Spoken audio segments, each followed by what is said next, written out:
don't tell anybody, but Imri is shooting a CZ Shadow 2.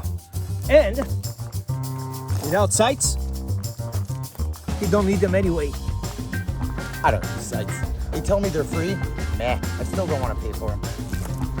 Stand by.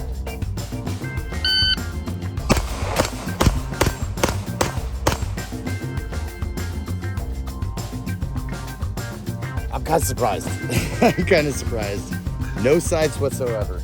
He's using the special glasses and self-guided jet bullets. It's got a laser pointer. Yes.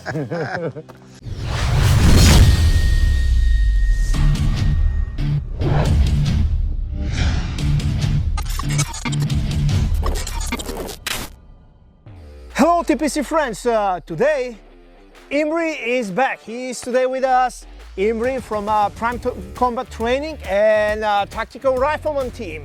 So anyway, Imri doesn't like sights. He don't look at the sights anyway. But today we decided to shoot a totally topless CZ Shadow 2. Basically that's my one of my competition guns, and I'm expecting a new red dot sight. But guess what? My hands are kind of itchy to shoot. So sights. Why we need sights? We don't need no stinking sights. Exactly.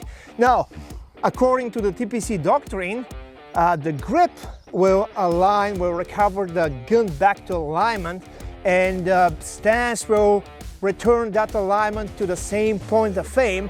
And if you get the first shot right, even without the sights, actually you can be very, very consistent if you don't change your grip. You completely trust the pressure of your grip and the consistency of that grip, and you actually trust your stance. So basically, you want to completely trust the stance and the grip to control the recoil and to manage the muzzle flip. This is fun, and the reason we came up with this is Rawson and I are out here at my good friend Byron Russell's house from Black Armor Guns, and so this is his home range, and so we've been getting to play here all day, and it's a ball.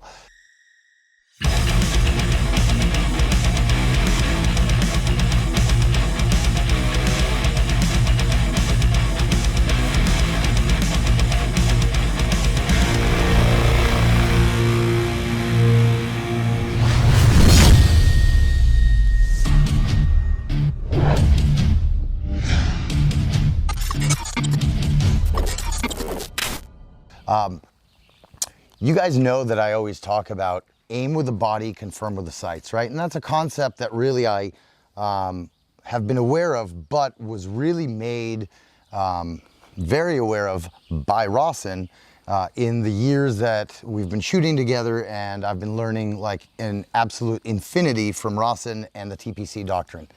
So Rawson showed up with his competition gun, and he ordered a red dot for it to get here, and the red dot isn't here yet. And so we came up with the idea of, hey, let's test out the whole theory of aim with the body, confirm with the sights, because there are no sights on here. Because I'm a cheater, I even removed the front sight over there, yeah. so it's totally topless. Topless gun. So the whole idea is, I mean, Rawson, right, this is his competition gun. And so he doesn't care if there's backup sights or not. It's a competition, right? On your carry gun, obviously, you have co-witness. Yeah, in a competition, I don't want to co-witness nothing. And even seeing that front sight can be a little bit of distraction. Not that it's a big deal, but I want just a crystal clear, plain window. And my entire focus will be to see exactly where I want to hit and react on cover of the dot. Yep. So here's what we're gonna do. We have a plate rack set up, and we've decided to just play around with it. And the whole idea that I want you to get is not that point shooting works.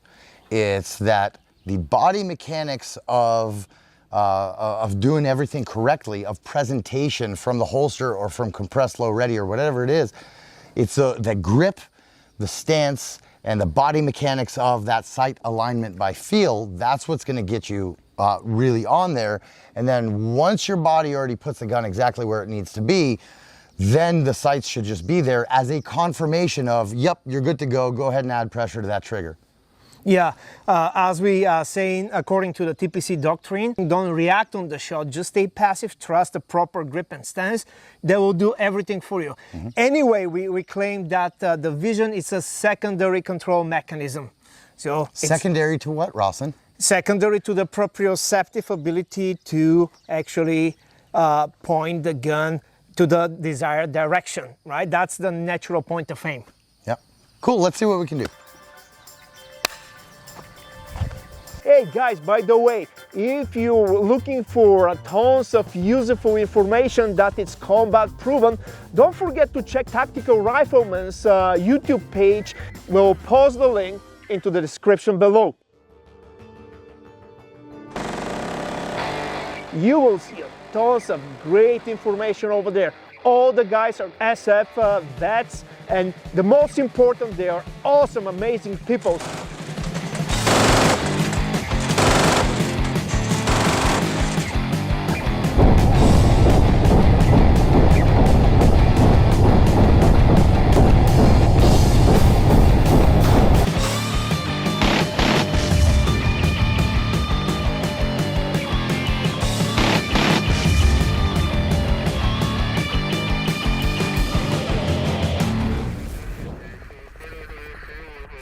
Coming right there.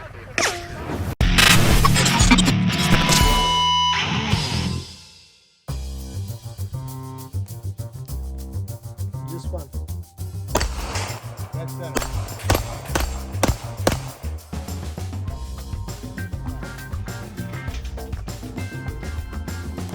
All right, ready? Shooter ready. We're ready. Shooter ready. Stand by.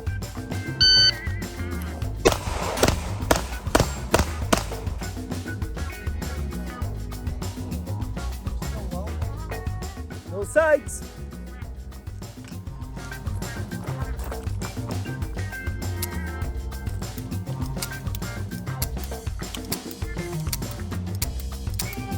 Double action, you want to start on the double? Of course. Are you ready? Stand by.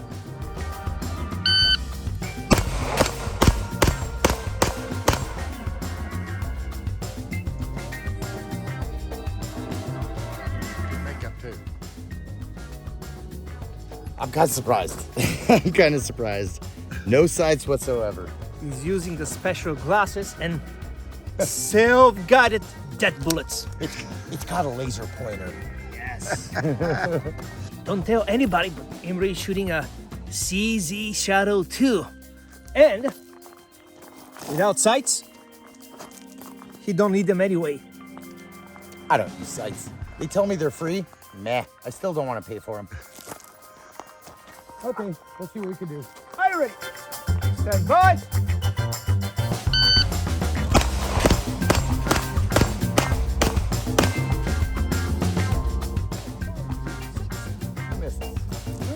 Very well started. Hey, but that proves one more time that CG Shadow 2 is shooting by itself. That's right. It can even make me hit. Who would have thunk it? So we shot this, and the first thing I'll say is it felt to me like the gun kind of shot itself. It's definitely like this. CZ Shadow 2s, they are a little bit front heavy. So they're very sensitive about any kind of influence from the shooter. So very important, just build your grip, keep it very consistent, and let the gun to shoot by itself. It's a heavy gun, it's going to recover and will freeze to sight alignment completely by itself. Yep. So every run, as you hopefully noticed, we started off with the hammer and double action, or the trigger and double action, so you get that long pull, right? This is where it's very different from the Jericho. I have a lot of experience shooting a CZ copy, right? The IMI back in the day, the IMI Jericho, that all the cops used to be issued in Israel during the time that I was in the military. Special operations units, we had the SIG 228 at the time, and then I was still in when we went to the Glock 19. And so basically military never used Jericho? They did for a while, but it was earlier. It was before I went in. Okay. By the time I went in, it was already on the SIG 228. I'm surprised because the Jericho is a sweet shooting gun. You know what? It is a beautiful gun, and what I love about the Jericho is that it's a CZ for less money. Yeah. And they really, they work awesome. They work awesome. The triggers are not quite as smooth. You can see that some of the machine work is not quite as beautiful, but they work really, really well, and they feel really good. And just the feel in the hand, other than obviously we have a rougher checkering here, other than that, it feels to me exactly like a Jericho. The lines are in the same place, so I naturally love this gun. The geometry, it's the same. Especially on your gun specifically, this trigger is like butter. It's like butter. So, by the way, I'm still running relatively heavy mainspring. It's 13 spring. Okay. Actually the spring that will affect the double action pull. But the reason is because I want a harder strike, because I don't want to be dependent on the different primers. I want that gun to be completely reliable with any kind of primers, with any kind of ammo. It's actually shooting really well, even the rifle small primers. We were just shooting Remington white box absolute garbage ammo. Yeah, and intentionally. It runs like a dream. Intentionally, I'm keeping all my competition guns totally reliable. You can shoot it with any kind of ammunition. It's still a weapon system. A weapon's supposed to be reliable. That's the first thing. First, that's reliability, then accuracy and comfort. And if somebody will say, yeah, but you have an advantage with a lighter double action pull, it's not such of a difference. Apply the TPC principles about the trigger control, only trigger finger moves straight back with a constant speed and minimal effort, and we'll be dead on with the same time frames. So it's, again, I like to cross-train sometime and switch to different guns, just to emphasize the principles and not to be too equipment dependent. Right, right. So, last thing is, so you see, I mean, we had a couple of misses, but it's just that adjustment, and it is a little confusing shooting without sights because your point of reference obviously is quite different. And still, the plate track, it's 10 yards away. Yeah, it's it was not 10, 7. Yeah, it was 10 meters. 10 meters. And they're what, 8-inch plates, I think. But, so that was fun. I actually learned quite a bit from it. It was an eye-opening experience for me. What do you think about the Shadow 2? That's basically their latest, for now, their latest production gun that is specifically kind of designed for practical shooting sports. Yep. But it's absolutely not bad service gun. The only problem with the Shadows are that they doesn't have a pin block. Absolutely, and that's why, that's the only reason that I don't carry my Shadow that actually was gifted to me by a very special friend of mine for my birthday. But I love this gun. It is heavier, which shooting-wise makes it feel just amazing. You don't necessarily want to carry this every day, just strictly in terms of weight. But in terms of your ability to be accurate, in terms of your ability to get really repeatable, good follow-up shots quickly, this gun is unbelievably beautiful, and it just feels awesome. It's like it wants to shoot itself, and it points perfectly. You know, the grip angle on it, I love. The geometry here of where it goes in, the length of the beaver tail, the width of the beaver tail, all of that I love. What I love probably the most about it is here on the slide. Let's see if we can kind of make it look good. But the slide, as opposed to the majority of other guns, the rails on the slide itself are inside of the rails of the frame. And I think that's awesome because what it gives it is a feels like a lower bore axis. And so in that sense, I love these guns a lot. A lot of people today, because everybody is shooting the Glock as a carry gun or a duty gun or whatever, cool, there's nothing wrong with Glocks, but other than they rip my hands apart, there's nothing wrong with them. That's quite common actually when you have a good and proper grip. It's a famous Glock bite. Basically, when you're shooting a Glock correctly, it's going to bite your hand. Yeah, yeah, and this happens to me even with the extended little, you know, grip on the back. But so the point I'm trying to make is people poo-poo a double action, single action gun for combat use. I really disagree, but let me quickly discuss the 2 points that people don't like about them. I'll start with the less shooty one, but the more 99% of your time, if not pretty much close to 100% of your time, certainly as a soldier, your gun is in your holster, right? It's cocked and locked in your holster. And so, or cocked and locked, in this case, double action, right? So chambered and double action. Decocked at that point, yeah. Decocked. And so what people will say is that you can get dirt and mud and stuff in between your actual firing pin and your hammer. And that's true, but I will tell you that I carried a SIG 228 in the military. Never once, ever have I had it malfunction when I needed it, whether it was in combat or training. So that's just as far as that. I understand the possibility, but I've never had that happen. So that's one. The second thing that people don't like is that they say you have to learn a brand new second trigger pull. So you have two completely different trigger pulls for one gun. And let me tell you why I think that's not true. Yes, you have to train a little bit more, right, for your first shot in double action. But for a single action trigger, right, or a striker fired trigger, what happens is as I present that gun, I'm prepping that trigger on the way forward. And so by the time I get to my full presentation, pretty much I only have a single action trigger pull left in that trigger. And so really, other than a heavier prep, you're not, on the way forward, you're not getting any problem, right? So this has very little take up on the single action. So I can't really do the same mechanic as a Glock, but I'd be prepping my trigger on the way forward and then taking my shot. So I think that with a good double action, single action trigger, and obviously Rawson proves it because this is what he shoots for competition when people next to him are shooting striker fired guns. Right? Yes. Yeah. So I don't think that with enough practice you would necessarily be slower than somebody else. Not at all. It can do a draw and shot under a second with the double action on 7 yards or something like that easily. It's not a problem. It's not a problem.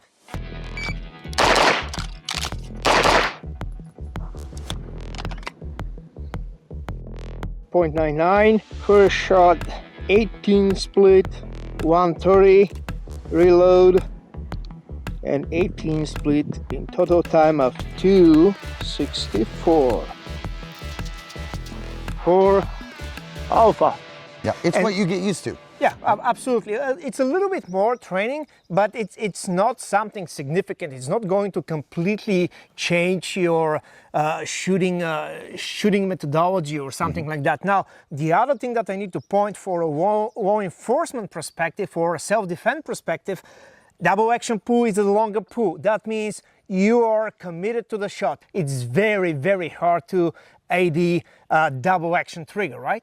So you need to be committed to that shot, period.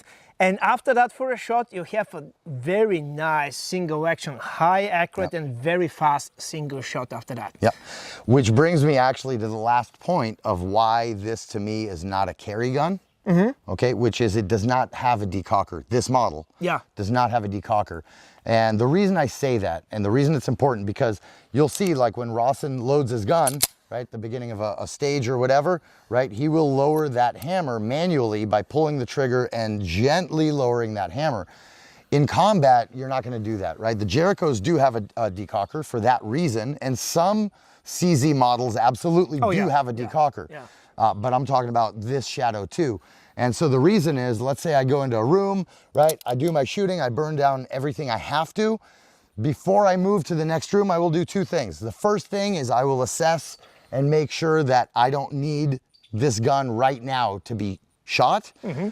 And I will do a tac mag reload, and right after, right before the tac mag reload, I will decock it before I start moving to the next room. I'm not gonna walk around with this gun in single action. Oh shit, right? Yeah, I don't want that to happen. Or you can switch to your primary if the primary, you have a failure with the primary to go to the secondary. Absolutely, but either way, I don't want to have to manually lower this, this hammer in a combat Yeah, situation. and especially with gloves, that will make it more challenging, right?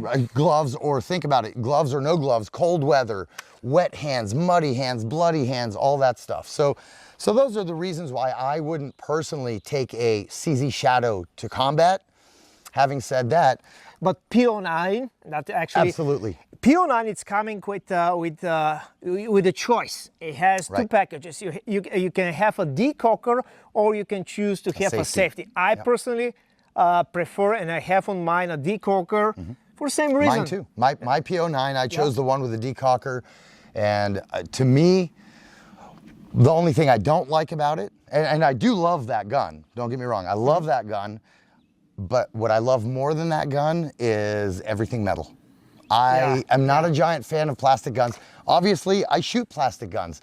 I shoot Glocks, I shoot SIG 320s, I shoot the PO9, your P10, I don't have one, but every time I've shot your P10, which is your preferred carry gun, I'm absolutely in love with.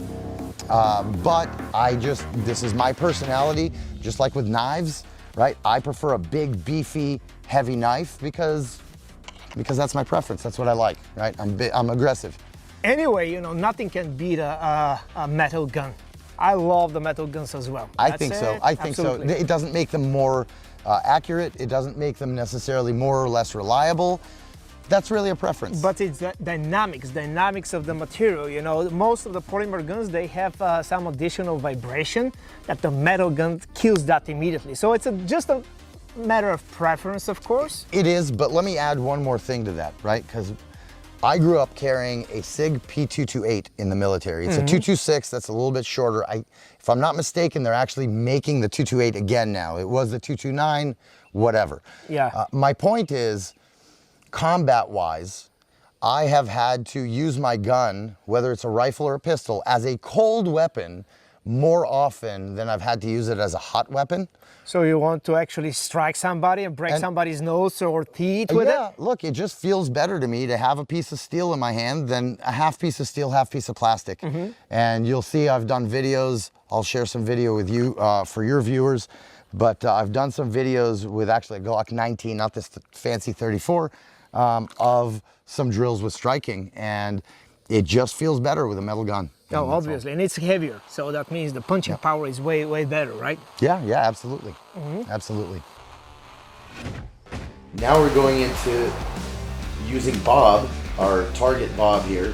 What we're showing here is essentially the more advanced iteration of what we're trying to convey here, which is at this distance, when your gun no longer functions for whatever reason, whether it's because it's out of ammo or there's some other kind of malfunction, really the only option you're left with is you have to move forward and just overwhelm your opponent with brute force. You'll see me striking with a gun. The gun is a very good, useful cold weapon as well. Don't stay centric in your approach to firearms, thinking that the only thing this can do is spew bullets out the front, right? It's actually a really good cold weapon. You don't have to do anything fancy. There are plenty other things that we can learn in terms of techniques on how to use a gun. But really just learning how to strike with a gun is quite effective.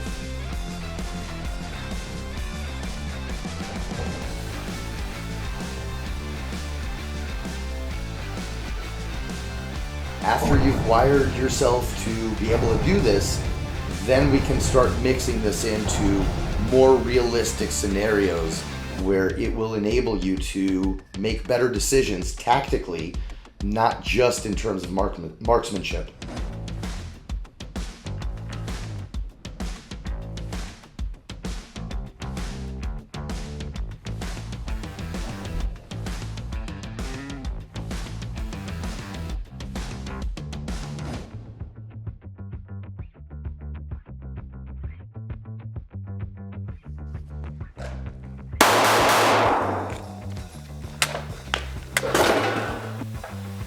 All right, so what we were doing here, obviously, is we're starting to learn how to move. The point isn't moving and shooting, right? The point is when my gun is no longer a hot weapon, even if it's for a short period of time, right? If I got somebody standing within 5-10 yards of me, I'm not gonna blow my time trying to stand there and change mags. Even if I was blazing fast, right? Even if I could do it in 0.5 seconds, I'd much rather go hands-on and just completely overwhelm whoever it is with violence of action. All right, so guys, if you like to strike something with a gun, orientate yourself to iron guns. If you want that gun to be light and comfortable to carry, probably you'll consider buying or try some of the polymer guns. But whatever you do, never give it to Imri because he will break it anyway. 100%. Thanks for having me on, brother. I appreciate Anytime, it. my pleasure. If you like the video, visit the online training page on our website or check the calendar section to sign up for our in-person courses.